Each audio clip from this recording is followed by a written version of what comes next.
دوستوں، بزرگوں اور بھائیوں،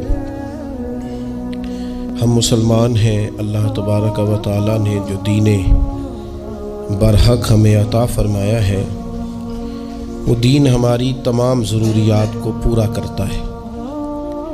ہمیں یہ حکم دیا گیا ہے کہ ہم اللہ سے جب بھی مانگیں دنیا اور آخرت کی بھلائی مانگیں۔ ہمارے ہاں چونکہ ایک بڑا طبقہ ایسا ہوتا ہے الا ماشاء اللہ جس کو دنیاوی ضروریات پوری طرح گھیر لیتی ہیں اور دنیا داری کے مسائل ذہن پر، دل پر پوری طرح حاوی ہو جاتے ہیں۔ ہر وقت تصور یہی رہتا ہے کہ کسی طریقے سے میری دنیا داری مضبوط ہو جائے، میری دنیا داری مکمل ہو جائے، میرے روزمرہ کے کام پختہ ہو جائیں۔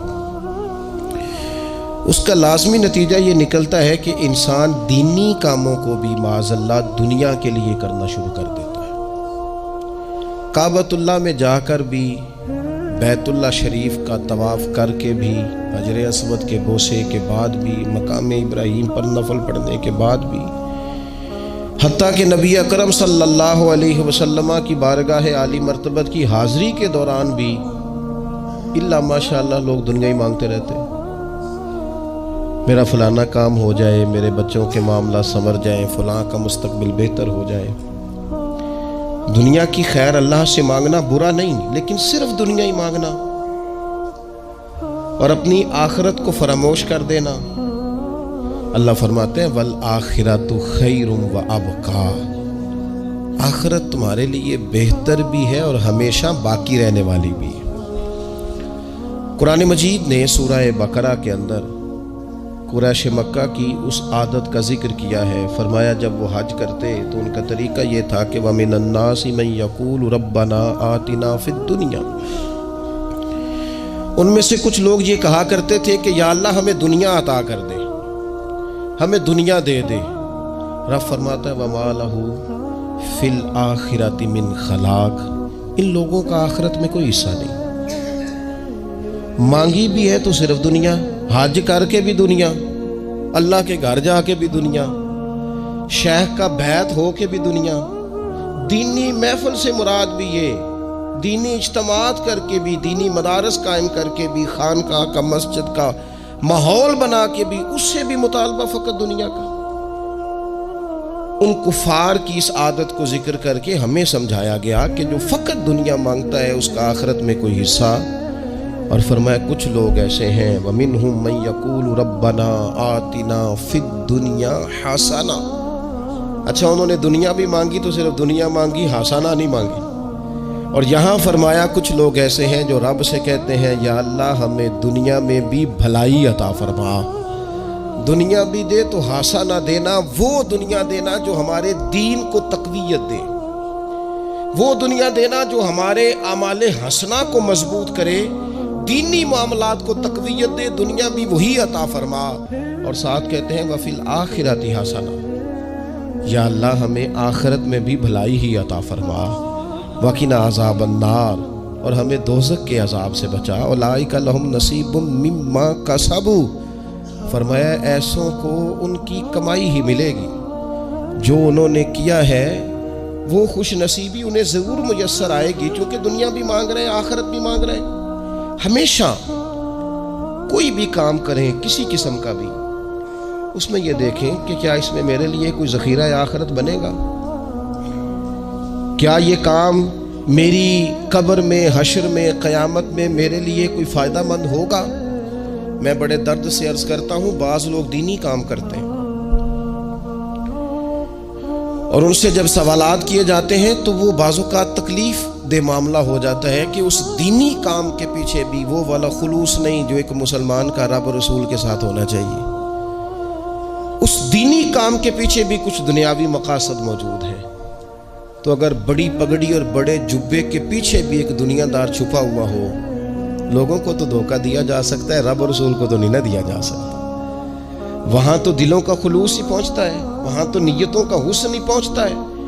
تو اللہ تبارک و تعالیٰ سے جب بھی سوال کیا جائے دنیا اور آخرت کی بہتری کا سوال کیا جائے۔ ایک لفظ ہے حدیث پاک میں جس کو عافیت کہتے ہیں، ترمذی شریف میں حضرت سیدنا عباس بن عبد المطلب رضی اللہ تعالیٰ عنہ، آپ کی روایت موجود ہے، فرماتے ہیں میں نبی پاک صلی اللہ تعالیٰ علیہ وسلم کی خدمت عالی مرتبت میں حاضر ہوا تو میں نے عرض کی یا رسول اللہ صلی اللہ تعالیٰ علیہ وسلم، مجھے ایسی چیز بتائیں جو میں اپنے رب سے مانگوں۔ چیز مانگنی ہوتی ہے نا، بعض اوقات موقع ملتا ہے تو کئی دفعہ انسان امتحان میں آ جاتا ہے کہ اب مجھے موقع مل گیا ہے، مجھے کہا گیا کچھ مانگ لو تو بھلا میں کیا مانگوں۔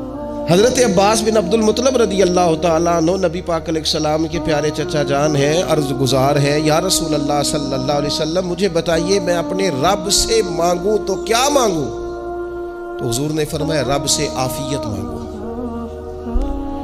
کہتے میں کچھ دن رکا، کچھ دنوں کے بعد پھر حاضر بارگاہ ہوا اور عرض کی یا رسول اللہ صلی اللہ تعالیٰ علیہ وسلم، مجھے بتائیے میں اپنے مالک سے مانگوں تو کیا مانگوں؟ تو حضور نے پھر فرمایا اللہ سے مانگنا تو عافیت مانگنا۔ بزرگ فرماتے ہیں یہ عافیت کیا ہے؟ عافیت یہ ہے کہ یا اللہ ظاہری پریشانیاں، باطنی پریشانیاں، اے اللہ ظاہر کے میل کچیل بھی دور ہو جائیں، باطن کے بھی دور ہو جائیں، اے اللہ ہر معاملے میں، ہر آزمائش میں، ہر دکھ میں ہمیں تیری پناہ نصیب ہو جائے، یہ عافیت ہے۔ اور صوفیہ کرام فرماتے ہیں عافیت سے بڑی نعمت کوئی نہیں اگر کسی کو میسر آئے تو، عافیت سے بڑا حسن کوئی نہیں اگر کسی شخص کو یہ نصیب ہو جائے۔ اور ایک اللہ والے نے تو ایک اور بڑا خوبصورت ترجمہ یہاں کیا ہے، وہ کہتے ہیں عافیت کا مطلب ہے دل کا قرار، عافیت کا مطلب ہے باطن کا سکون، عافیت کا مطلب ہے انسان کے مزاج کا حوصلہ، ٹھنڈک، بردباری۔ اس بندے کو عافیت نصیب ہو جاتی ہے گویا اللہ اسے سکون کی دولت عطا فرما دیتا ہے، تھوڑے پیسوں میں بھی سکون، بغیر شہرت کے بھی سکون، کوئی بات مان لے تب بھی سکون، کوئی دھتکار دے پھر بھی سکون، لوگوں کی گڈ بک میں ہو پھر بھی سکون، اور اگر لوگ سارے مخالفت میں آ جائیں تو چونکہ اللہ نے عافیت دی ہے پھر بھی سکون۔ اللہ تعالیٰ نے ان لوگوں کو قرار کی دولت، اللہ سے عافیت مانگی جائے، اس میں دنیا کی بھی بھلائی شامل ہے، آخرت کی بھی بھلائی شامل۔ نبی اکرم صلی اللہ تعالیٰ علیہ وسلم توجہ دلاتے کہ اللہ سے تم عافیت مانگو، ہمارا نہ جی، کیونکہ سب سے بڑا مسئلہ روحانی تربیت کا ہے۔ ہمارے ہاں باتیں ڈھیر سارے لوگوں کو آتی ہیں اور بہت زیادہ آتی ہیں، منصوبہ بندی کرنا، پلاننگ کرنا، اپنے معاملات کو خود سے کیسے لے کے چلنا ہے، کیسے ٹھیک کرنا ہے، اپنے حق میں دنیا کو کس طرح قائل کرنا ہے، یہ ڈھیر سارے لوگوں کو آتا ہے، اور اپنے حق میں دلائل کس طرح قائم کرنے ہیں، اس میں بہت سارے لوگ خود کفیل ہوتے ہیں، انہیں کسی سے مشاورت کی بھی ضرورت نہیں ہوتی۔ لیکن اللہ کی بارگاہ سے اپنا رشتہ کیسے جوڑنا ہے، مالک سے کرم کا سوالی کس طرح کر کے ہونا ہے، اللہ سے عافیت کا سوال کیسے کرنا ہے، یہ چونکہ روحانی تربیت میں ہمارا مزاج نہیں ہوتا، لہذا ہم اس طرف جاتے نہیں، ہم وہ اپنی مرضی کی چیزیں، یعنی وظیفہ پوچھ کے گئے ایک صاحب، کچھ عرصے کے بعد آئے ہیں تو آ کے کہتے ہیں مولانا صاحب، پیر صاحب یا قاری صاحب یا فلاں صاحب، کسی سے بھی پوچھ کے گئے کہ جس کو نیک آدمی جانا، پھر لوٹ کر آ کے کہتے ہیں کہ آپ نے وظیفہ بتایا تھا پر کام کوئی نہیں ہوا۔ تو میں تو صاف کہتا ہوں اور کھلے دل سے کہتا ہوں کہ بھئی وظیفہ آپ کو بتایا تھا کہ اللہ کی رحمت متوجہ ہوگی، خدا کی رحمت کو آواز دینے کے لیے وظیفہ دیا تھا، کوئی بھی وظیفہ رب کو مجبور تو نہیں نہ کر سکتا معاذ۔ اور وظائف کس لیے پڑھے جاتے ہیں کہ جلدی سے معاملات ٹھیک ہو جائیں، میرے حق میں چیزیں بہتر ہو جائیں، تو اللہ کی رضا کے لیے پڑھے جاتے ہیں۔ تو وظائف کو، عبادات کو، نوافل کو، تلاوت کو، درود پاک کو تو رضا الہی کا ذریعہ بنانا چاہیے، لیکن ہم چونکہ ایک پورا الجھاؤ رکھتے ہیں اپنی دنیا داری کے معاملات سیدھے کرنے، ایک پورا خیر رکھتے ہیں، وہ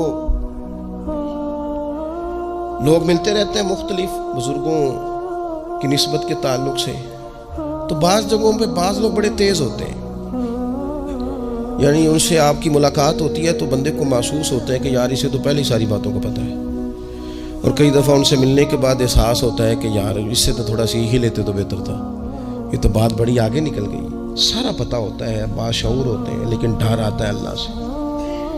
اتنا باشعور آدمی، سمجھدار، پنچایت، پریا، لوگ، دین، دنیا سارا پتہ ہے، نماز کا ٹائم آ گیا تو وہ چھپتا پھرتا ہے، اس کی طبیعت پر بوجھ بن رہا ہے معاذ اللہ اللہ کے حضور حاضر ہونا، اسے خیر کا کام کرنا پڑ رہا ہے تو وہ ادھر ادھر نکلتا جا رہا ہے۔ تو سوال یہ ہے کہ پھر یہ شعور کا کیا مطلب رکھا ہوا ہے ہم نے؟ پھر اللہ سے دعا کرنے کی ضرورت نہیں۔ وہ حضرت عارف رومی رحمۃ اللہ تعالی علیہ فرمایا کرتے تھے بعض لوگوں کو رب سارا کچھ دیتا ہے، سجدے کی توفیق نہیں دیتا۔ اس کا مطلب یہ ہے کہ وہ کہتا ہے یہ سارا کچھ لے اور نکل جا، میرے گھر نہ آنا، رکھ سارا کچھ پاس۔ رب سے عافیت مانگی جائے، اس سے اس کا فضل مانگا جائے، اس سے اس کا کرم مانگا جائے۔ اللہ کے پیارے رسول صلی اللہ تعالی علیہ وآلہ وسلم اس عافیت مانگنے پر زور دیتے، توجہ دیتے۔ میں آپ کو صحیح بتاتا ہوں، رب نے اگر کسی بندے کو عافیت میں رکھا ہو نا تو حالات کیسے بھی برے چل رہے ہوں اس کا بگاڑ کچھ نہیں سکتے۔ اور اللہ تعالیٰ معاف کرے 100 دفعہ خاکم بدہن، اگر کسی وقت اس کے کرم کی نگاہ پھر جائے تو پھر سارے اسباب سمیت بھی انسان اپنے پیروں پہ کھڑا نہیں رہ سکتا۔ اس سے جب تک طلب کرم نہیں ہوتا، طلب عافیت نہیں ہوتی، اس کی بارگاہ سے جب تک بندہ مومن پورا رجوع نہیں کرتا، یہ عافیت اتنی اعلیٰ چیز ہے کہ نبی پاک علیہ السلام نے فرمایا آذان اور اقامت کے درمیان جو وقت ہوتا ہے اس میں دعائیں رد نہیں ہوتی۔ دعا مانگا کرو گے تمہاری اللہ اپنے فضل سے قبول کر لے گا۔ عرض کی یا رسول اللہ کیا مانگے؟ تو فرمایا عافیت مانگو رب سے۔ حضرت انس بن مالک حدیث کے راوی ہیں رضی اللہ تعالیٰ عنہ، یہاں بھی فرمایا یہ عین قبولیت کا ٹائم ہے، اب اللہ سے عافیت مانگ لو، اس کی پناہ۔ ہم دعاؤں میں بھی محدود ہو جاتے ہیں۔ رب دا طالب کوئی نہ ملیا، جو ملیا طالب زردہ ہو۔ دعاؤں میں بھی حد بندی۔ بعض اوقات بچے بھی تربیت کرتے ہیں نا، ایک مولانا ہے، ان کا خیال ہے کہ انہوں نے مجھ سے کچھ پڑھا ہے تو کبھی کبھی استاد جی کہہ دیتے ہیں، بہت پرانی بات ہے، انہوں نے مجھے فون کیا کہ اگر آپ کبھی تشریف لائیں، تو میں نے کہا پتر دعا مانگ اللہ کو چھوٹی جی گڈی دے وے۔ تو اس بچے نے میری بڑی تربیت کی، کہنے لگا استاد جی اللہ کو لو منگنی ہے تو بڑی ساری منگو، آپ نے محدود کیوں کیا کہ بھئی یہ چھوٹی سی اللہ گاڑی کیوں اللہ چھوٹی دے، رب دے تو بڑی دے اور رحمت سے دے، اللہ سے مانگنی ہے نا جی۔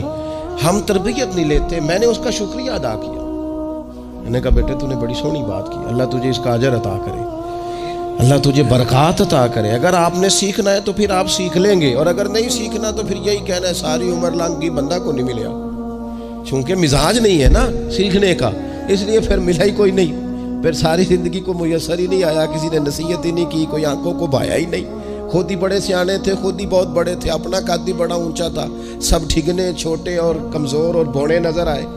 عزیز بھائی، جب عافیت، ایک بزرگ تھے ہر وقت اللہ سے عافیت مانگتے تھے، ہر وقت اللہ سے عافیت مانگتے تھے، ہر وقت عافیت مانگتے تھے۔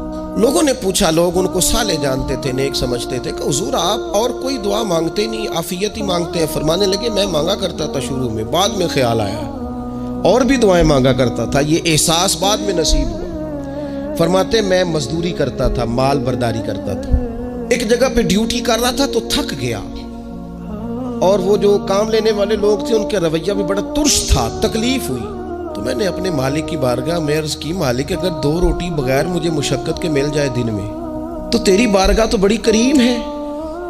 کہتے وہ میں نے یہ دعا مانگ لی، ذرا میں تھوڑا آگے بڑھا تو 2 بندے آپس میں لڑ رہے تھے، میں ان کی صلح کرانے کے لیے، انہیں بچانے کے لیے آگے بڑھا، تو میں جس کو چھڑا رہا تھا دوسرے نے میرے اوپر ضرب لگا دی، میرا بھی سر پھٹ گیا۔ تھوڑی دیر کے بعد وہاں پولیس آ گئی، وہ تینوں کو لڑنے والا سمجھ کے اٹھا کے لے گئے، مجھے جیل ہو گئی۔ 2 روٹیاں بغیر مشقت کے روز ملنی شروع ہو گئی۔ دعا مانگی تھی نا کہ یا اللہ 2 روٹیاں مل جائے نا بغیر مشقت کے، کہتے ہیں وہ 2 روٹیاں روز ملتی، کوئی کام نہیں کرنا پڑتا، پر جیل ہو گئی۔ فرماتے ہیں میں بڑا پریشان تھا، روز روٹیاں پابندی سے آتی اور بہترین آتی، کھانا ملتا۔ پھر کچھ عرصے کے بعد میں نے سوچا کہ یار یہ دعا تو قبول ہو گئی نا تیری، اب تو اگر اس پر کوئی الگ بات کرے گا تو وہ تو غلط کرے گا۔ کہتے پھر خود ہی میرے دل میں اللہ نے بات ڈالی اور میں نے عرض کی مالک 2 روٹیاں نہیں، مجھے تو عافیت چاہیے، مجھے تو آفیت دے، میرے اوپر تو کرم فرما، تو نظر رحمت کر، جے ایک قطرہ بخشے مینوں، جے ایک قطرہ بخشے مینوں تے کام بن جاندا ہی میرا، مہربانی کر، آفیت عطا کر۔ فرماتے پھر خدا نے کرم کیا، کہاں سے اسباب بنے میرے جیل سے چھوٹنے کے، کون کون میرے ضمانتی بنے اللہ ہی جانتا ہے۔ فرماتے ہیں دروازے بھی کھل گئے، رزق بھی ملتا ہے، صحت بھی میسر ہے، سجدہ بھی کر لیتا ہوں، سویرے تلاوت بھی کرتا ہوں، شام کو مدینے والے کی بارگاہ میں رج کے درود و سلام بھی عرض کرتا ہوں، میں ممکن ہوتا ہے تو کسی غریب کی داد رسی بھی کرتا ہوں۔ اب سمجھ آئی ہے، ربنا آتنا فی الدنیا حسنۃ وفی الآخرۃ حسنۃ وقنا عذاب النار۔ اب سمجھ آئی ہے رب سے جب بھی مانگنا ہے آفیت ہی مانگنی ہے، اس سے کرم مانگ۔ ہم نے محدود دعائیں رکھی ہوئی ہیں، محدود، وہ جی فلانا کام میرا ہو جائے تو بھئی وہ ایک ہو گیا، اس کے بعد پھر نئی ٹینشن بن جائے گی، نہیں میں جی بچوں کی شادی کر لوں جی پھر میں فارغ ہوں۔ آپ شادی کر کے دیکھیں، لاگ پتہ جائے گا کیسے فارغ ہوتے ہیں۔ آپ یہاں رکتے کیوں ہیں؟ آپ خدا سے عافیت کیوں نہیں طلب کرتے؟ اس کی بارگاہ سے وہ کیوں نہیں مانگتے کہ جو ایک قطرہ ملے تو دنیا اور آخرت کے سارے کام ہو جائیں؟ اس سے اس کی رحمت کا سوال کرے، اس سے اس کے کرم کا سوال کرے۔ اللہ کی بارگاہ میں بھی حاضر ہونا اور جچی تلی اور جناب ناپ تول کر اور محدود چیزوں کا سوال کرنا، مالک سے مانگے، اور وہ جب دیتا ہے تو دیتا بھی بے حساب ہی ہے۔ وہ جب عطا کرتا ہے تو کرم کے دروازے کھول کے عطا کرتا ہے، ورنہ تو ایک الجھن سے انسان نکلتا ہے دوسری میں الجھ جاتا ہے، ایک گتھی کو سلجھاتا ہے۔ پھر اقبال رو پڑے تھے، کہنے لگے میں عقل کی گتھیاں سلجھا چکا ہوں، یا رب مجھے صاحب جنوں کر دے۔ اللہ یہ بڑا میں نے ہیر پھیر دیکھ لیا، مجھے دیوانہ بنا، اب مجھے جنون ہو، اب میں کسی کے لیے رویا کروں، اب میں کسی کی یاد میں تڑپا کروں، اب میں رات کسی کے لیے میری آنکھیں بیدار رہیں۔ یہ بڑی ہو گئی دنیا داری، عقل کی گتھی حالانکہ نہیں سلجھتی، اور اقبال کہتے ہیں عقل کی گتھیاں سلجھا چکا ہوں، یا رب مجھے صاحب جنوں کر دے۔ اور پھر کہنے لگے بجھی عشق کی آگ اندھیر ہے، اب یہ مسلمان نہیں یہ خاک کا ڈھیر ہے، تو مٹی بن کے رہ گئے کیا؟ کہاں اپنی ساری توجہات کا قبلہ کس چیز کو؟ میرے عزیزو اللہ سے عافیت۔ نبی پاک علیہ الصلوۃ والسلام نے ایک شخص سے پوچھا کیا دعا مانگ رہے ہو؟ تو اس نے کہا یا رسول اللہ میں اللہ کی بارگاہ میں صبر کا سوال کر رہا ہوں۔ تو حضور فرمانے لگے صبر تو مصیبت پر ہوتا ہے۔ یا رسول اللہ پھر کیا مانگوں؟ آپ ان جملوں اور لفظوں کی گہرائی کو سمجھیں، صبر کے لیے تو پہلے مصیبت آئے گی پھر صبر آئے گا۔ تو یا رسول اللہ کیا مانگوں؟ فرمایا تو رب سے عافیت مانگ۔ مانا کیا ہے؟ مصیبت آئے کیوں؟ اللہ تجھے اپنی حفاظت کے حصار میں لے لے، وہ وقت ہی کیوں آئے کہ جب تیری طبیعت الجھ جائے، جب تو پریشان ہو جائے، جب تو تو اللہ سے عافیت مانگنا۔ جب تو عافیت مانگے گا تو اگر کبھی مشکل آئے گی بھی نا، تو خدا پھر اپنے فضل سے مشکل سے نکلنے میں رستہ بھی بڑی جلدی عطا فرمائے گا اور تیرے اوپر فضل فرمائے گا۔ اگر عافیت، یہ جو ہم نبی پاک کی امت ہے نا، تو یہ ہمارے گرد اللہ کے فضل اور اس کی رحمت کا حصار ہے، یہ حصار ہے ہمارے گرد۔ وہ درویش نے کہا تھا نا کہ کروں شکر کتنا اور کروں فخر کتنا کہ تیرے کرم نے مجھے فائز المرام کیا، دیکھو بنا کے سید عالم کا امتی مجھ کو گناہ سے پہلے ہی بخشش کا انتظام کیا۔ ابھی میں نے غلطی کی نہیں لیکن مجھے حضور کا غلام بنا دیا، بخشش کا بندوبست پہلے ہو گیا۔ اپنے مالک سے بیمار بھی اس سے عافیت مانگے، مقروض بھی اس سے عافیت مانگے، بے اولاد بھی اس سے عافیت ہی مانگے، صاحب اولاد بھی اس سے عافیت ہی مانگے، جو دولت کے حصول کے رزق حلال کے خواہش مند ہیں وہ بھی اس سے عافیت مانگے، اور جن کی جھولی اس نے بھر دی ہے وہ بھی اپنے رب سے عافیت ہی مانگے۔ مالک سے جب سوال کرے، ایک بزرگ تھے انہوں نے تو اپنی انگوٹھی میں لکھوا لیا تھا کہ یا اللہ مجھے عافیت عطا فرما، مگر جب بھی دیکھتا ہوں یاد آ جاتا ہے کہ اللہ سے عافیت مانگنی۔ اپنے مالک کی بارگاہ کے اندر دیکھو، میں نے دیکھا ہے وہ کسی نے کہا تھا کہ تیری خواہش ہے کہ وہ تیری آرزو کرے پوری، اور میری خواہش ہے کہ تیری آرزو بدل جائے۔ کچھ لوگ ایسی خواہشات بھی لے کے آتے ہیں کہ جو پوری نہ ہو تو بہتر ہوتا ہے، اس لیے آپ کو پتہ ہے موت مانگنا جائز نہیں دین میں. مصائب سے گھبرا کر، مشکلات سے گھبرا کر، زندگی کے مد و جزر سے پریشان ہو کر موت کا سوال کرنا جائز نہیں. کس طرح جائز ہے؟ ان لفظوں کے ساتھ دعا کر سکتا ہے کہ یا اللہ جب تک میری زندگی بہتر ہے مجھے زندہ رکھ، اور جب میرا دنیا سے جانا بہتر ہے پھر تو مجھے اپنی بارگاہ میں بلا لے. یہ بھی کیا ہے؟ یہ بھی عافیت کا سوال ہی ہے کہ یا اللہ رکھ بھی تب تک جب تک رہنا بہتر ہے. نبی پاک نے بھی ارذل العمر ہونے سے پناہ مانگی. ہمارا یہ مزاج بن گیا ہے کہ ہم اپنے حق میں ایسی چیزوں کا سوال کر رہے ہوتے ہیں جو کئی دفعہ ہمیں مل جائیں تو ہمارا نقصان کریں. قرآن حکیم ایک جگہ پہ اللہ کریم نے فرمایا ہے کہ اگر سب لوگوں کو مال دے دوں تو بغاوت کریں، فساد ہو جائے. کیا مانا؟ کہ اپنا نقصان کر بیٹھے لوگ. ہم اپنے مالک کی بارگاہ میں بعض ایسی چیزوں کے سوالی ہیں کہ جو ہمارے لیے ٹھیک نہیں ہے، ہمیں اس کے کرم پر چھوڑنا ہے، اس سے عافیت مانگنی. اور بعض لوگ، کیونکہ میں کہہ چکا ہوں شروع میں کہ ہماری دینی روحانی تربیت نہیں ہوتی اور ہم کہیں سے باقاعدہ اسباق لینے کے قائل ہی نہیں ہوتے، پوری تربیت کا ہمارا مزاج نہیں ہوتا، اپنی عقل اور اپنا شعور اور اپنے حساب سے ہم زندگی کو بتانا چاہتے ہیں. اور یہ جو میرا دور ہے یہ ویسے ہی الجھا ہوا زمانہ ہے، اللہ ماشاء اللہ، پتہ نہیں کوئی کیا بول رہا ہے، کوئی کیا کہہ رہا ہے، ایسے ہے جیسے کوئی میلہ لگا ہوا ہے اور کان پڑی آواز سنائی نہیں دے رہی. جس کی دکان پر کوئی گاہک نہیں وہ بھی کہہ رہا ہے لائنیں بنا لو. ایسا الجھا ماحول ہے اور ایسی آزمائش ہے کہ لوگ بیچارے پریشان ہیں. دیکھیں جب تربیت کے ساتھ انسان آگے بڑھتا ہے نا، ہمارے پاس مقتدا ہے اللہ رسول کا کلام، ہمارا پیشوا ہے رب رسول کا فرمان. جب ہم کتاب و سنت کی روشنی میں آگے بڑھتے ہیں تو پھر ہمارے لیے منزل آسان بھی ہوتی ہے اور قریب بھی ہوتی ہے. پھر ہمارے لیے آگے کی طرف سفر کرنا، آگے بڑھ جانا یہ آسان ہوتا ہے. آپ غور کریں جو لوگ دنیا میں کامیاب رہے، بھلا کس طرح کامیاب رہے؟ اس طرح کامیاب رہے کہ انہوں نے نا اپنے رب سے عافیت مانگی. اللہ تعالیٰ نے خود بخود ان کے لیے رستے بنائے. آپ تاریخ پڑھیں گے بعض لوگوں کی تو لگ نہیں رہا تھا کہ وہ اتنی کامیابی حاصل کریں گے. دیکھ لیں آپ حضرت غوث اعظم جیلانی رضی اللہ تعالیٰ عنہ بغداد شریف تشریف لاتے ہیں تو ان کی کیفیت یہ ہے کہ پتے کھا کے گزارا کرنا پڑتا ہے. یعنی پیچھے کوئی ایسا بیک گراؤنڈ کسی کا بنایا ہوا ادارہ، کوئی بڑی خانقاہ، کوئی بڑے لمبے چوڑے والد صاحب کے مریدین، کوئی بڑا لمبا سلسلہ نہیں مل رہا. ان کو بظاہر پتے کھا کے گزارا کرنا پڑتا ہے، لیکن چونکہ وہ نکلے ہیں اللہ کی مدد کے ساتھ. انہیں اللہ نے تائید دی ہے، فضل فرمایا ہے، تو نتیجہ یہ نکلا ہے کہ 70 ہزار بندہ ایک ایک وقت میں تربیت لینے کے لیے ان کے سامنے موجود ہے. یہ اللہ نے اسباب بنائے ہیں، کیونکہ جب رب عافیت عطا کرتا ہے تو پھر اللہ اسباب بھی پیدا فرماتا ہے. ہمارا ذہن تو تھک جاتا ہے سیاست کرتے کرتے.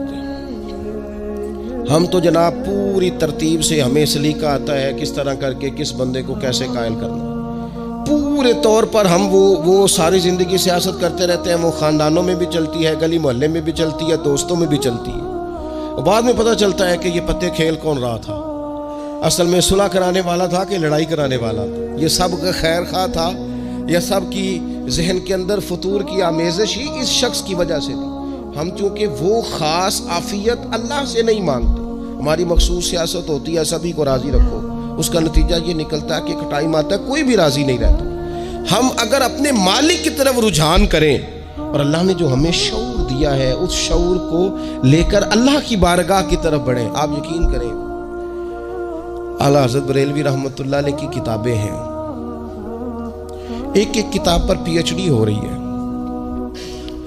اور انہوں نے 150 سال پہلے بیٹھ کر جو کچھ لکھا تھا بین ہی لفظ بلفظ اس کی ضرورت آج محسوس ہو رہی ہے اور آنے والے وقت میں بڑھ رہی ہے. لیکن ان کے پاس کوئی ٹیم نہیں تھی، 50 لوگ نہیں تھے جو ان کے پاس بیٹھ کے لکھواتے، اپنا پریس نہیں تھا، ایسے لوگ نہیں تھے کہ جن کو پتا ہوتا کہ کتاب ہم کل چھاپیں گے اور اتنے فیصد یہ مارکیٹ میں نکل بھی جائے گی. ایسا کچھ نہیں تھا.